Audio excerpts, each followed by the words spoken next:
L'après-élection présidentielle au Sénégal. Échange houleux entre Macky Sall et Alassane Ouattara.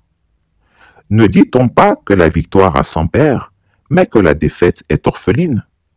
Macky Sall est en passe de le découvrir amèrement. À peine a-t-il reconnu la défaite de son candidat, Amadou Ba, donc sa propre défaite, que non seulement la colère monte au sein de son clan, mais aussi ses soutiens extérieurs d'hier sont en mode sauve qui peut.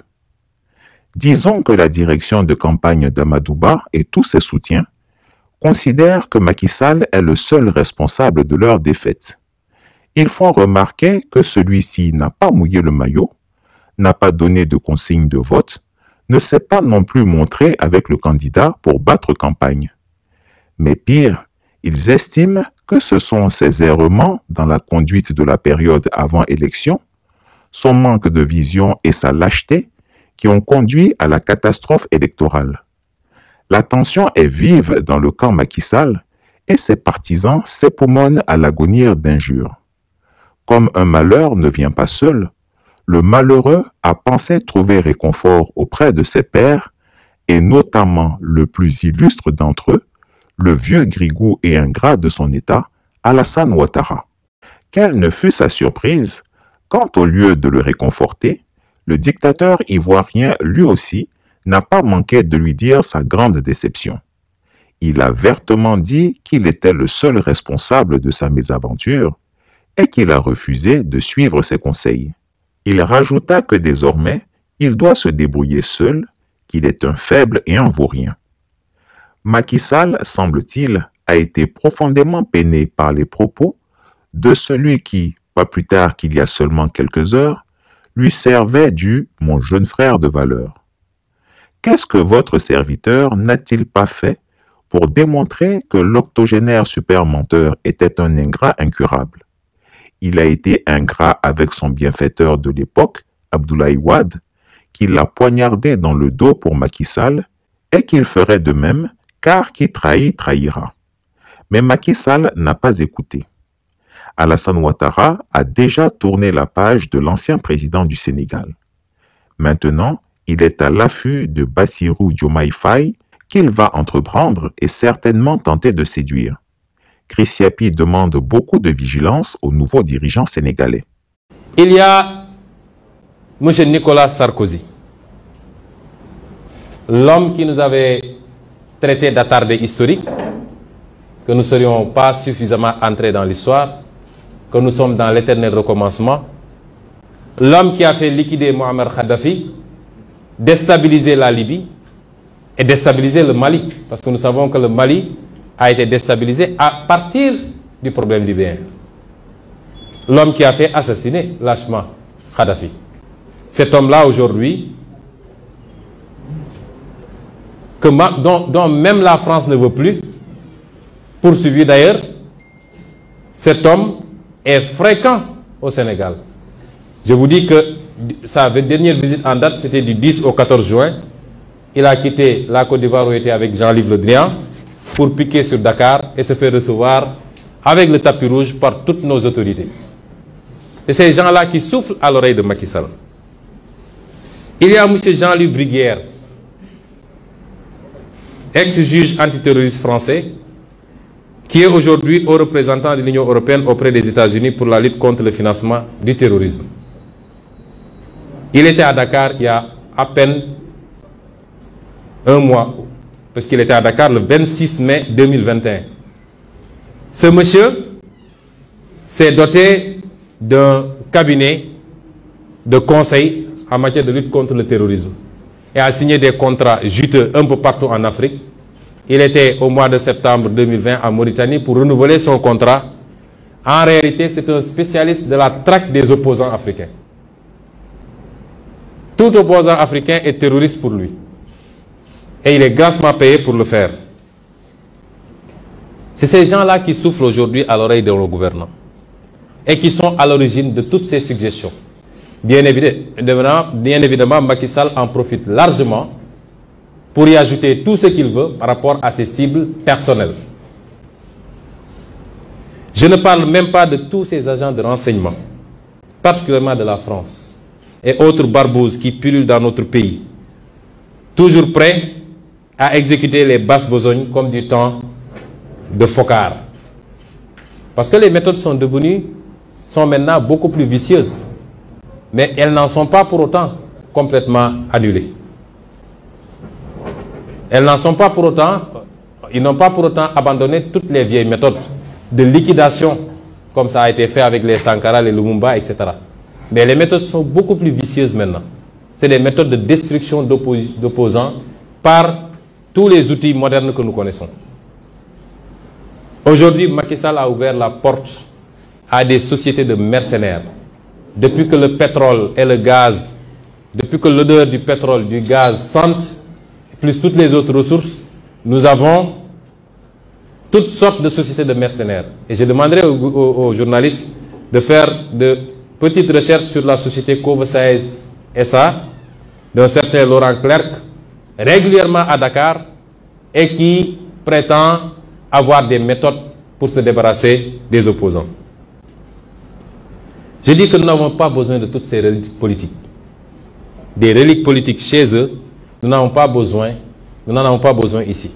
Nous sommes ouverts à travailler avec tout le monde, dans le sens d'une collaboration gagnant-gagnant. Nous avons besoin de gens qui investissent en respectant les lois de ce pays, réaménagées d'ailleurs. Nous avons besoin des gens qui transfèrent la technologie. Nous avons besoin de gens. Il faut que ça cesse. Il faut que ça cesse. Je ne suis pas en train de dire que la France est à l'origine de tous nos maux. Elle n'est pas responsable de la corruption de nos élites. L'argent du peuple qui est volé tous les jours, détourné dans des comptes offshore, détourné pour construire des immeubles à gauche, à droite, détourné pour corrompre de l'électorat. C'est ça, la France n'en est pas responsable. Même si son attitude complaisante peut y jouer pour quelque chose. La France n'est pas responsable du clientélisme, des détournements de deniers publics, de l'incompétence de nos leaders, incapables d'identifier les priorités. Elle n'est pas responsable forcément du bradage de nos ressources, même si elle en bénéficie très largement. Tout ça est de la responsabilité de nos dirigeants, incompétents, incapables et qui ne sont pas des patriotes du tout. Mais il est temps que la France lève son genou de notre cou. 7 siècles de misère fait de traite humaine, de colonisation et aujourd'hui de néocolonisation, cela suffit. Il est temps que la France nous foute la paix. Il est temps que la France prenne exemple sur ses voisins européens. L'Allemagne est la première puissance économique d'Europe, loin devant la France. La 3e ou 4e puissance économique du monde. L'Allemagne n'exploite aucun pays, aucune colonie. Je peux citer l'Italie, je peux citer l'Espagne, qui avait des colonies avant, mais qui n'exploitent personne, qui ne font pas ingérence, qui n'imposent pas des dirigeants dans leur ancienne colonie. Au nom de quoi la France croit pouvoir continuer à nous imposer des dirigeants, à faire des choix à notre place. Cela doit cesser et l'Afrique nouvelle, la jeunesse africaine, les élites africaines, la diaspora africaine dit non, ça ne peut pas continuer. L'hypocrisie de cette France se vit et s'exprime tous les jours. Prenons exemple du cas du Mali et du Tchad. Au Tchad, où le processus constitutionnel a été interrompu, la France a applaudi et son président est allé consacrer le nouveau roi. Au Mali, où ce n'est pas le processus constitutionnel qui a été interrompu, mais le processus de transition, la France a condamné et même a pris ses clics et ses claques pour dire qu'elle quitte le Mali. Ça, c'est de l'hypocrisie. C'est le 2 poids, 2 mesures. C'est le double langage que la France tient en Afrique. Quand on a interrogé M. Jean-Yves Le Drian sur la situation en Côte d'Ivoire, pourquoi la France a laissé faire un 3e mandat, il a dit simplement pourquoi il l'a accepté pour Ouattara et pourquoi elle le refuse pour la Biélorussie. Puisque la France a condamné en Biélorussie, a même poussé l'Union européenne à condamner. M. Le Drian répond en disant que c'est parce qu'en Biélorussie, il y a eu des millions de personnes qui sont sorties dans les rues et que ce n'était pas le cas en Côte d'Ivoire. Voilà comment la France traite les questions africaines. Personnellement, nous n'attendons absolument rien de la France. Nous voulons qu'elle cesse de s'ingérer dans nos affaires. Que le peuple sénégalais puisse avoir le droit de choisir librement. Et non pas parce que la France a choisi un candidat, avec les méthodes qu'on connaît. On commence par cibler les gens, on les décore dans des légions d'honneur ou dans je ne sais quel autre grade, chevalier de je ne sais quoi. On les inscrit dans des loges maçonniques et on leur dit préparez-vous, ce sera vous après. Même l'hypothèse où Macky Sall ne pourrait pas passer, nous savons qui est en train d'être préparé par la France. Cela doit cesser, ça ne se passera plus comme ça. Que l'on soit bien clair, nous n'avons rien contre le peuple français. Et en France même, des voix politiques et citoyennes se lèvent pour tenir le même discours que celui que je suis en train de vous tenir. Les députés, par exemple, Madame Frédérique Dumas, qui intervient régulièrement sur la tribune de l'Assemblée, qui écrit régulièrement au ministre des Affaires étrangères, puisqu'elle est membre de la Commission des Affaires étrangères, pour soulever ce comportement injuste de la France vis-à-vis de l'Afrique, tient le même discours que nous. Messieurs Jean-Luc Mélenchon, Jean-Paul Lecoq, André Chassaigne, tous députés, tiennent le même discours que nous. Et des centaines d'autres voix. L'ONG Survie, comme d'autres ONG, font un travail extraordinaire dans le même sens. Nous disons à la France d'écouter ces voix qui lui parlent de notre schéma, d'une autre collaboration entre l'Afrique et la France. Beaucoup plus juste, beaucoup plus équitable, mais beaucoup plus durable. Si elle sait l'écouter, je crois que nous aurons de beaux jours devant nous dans le cadre de la collaboration.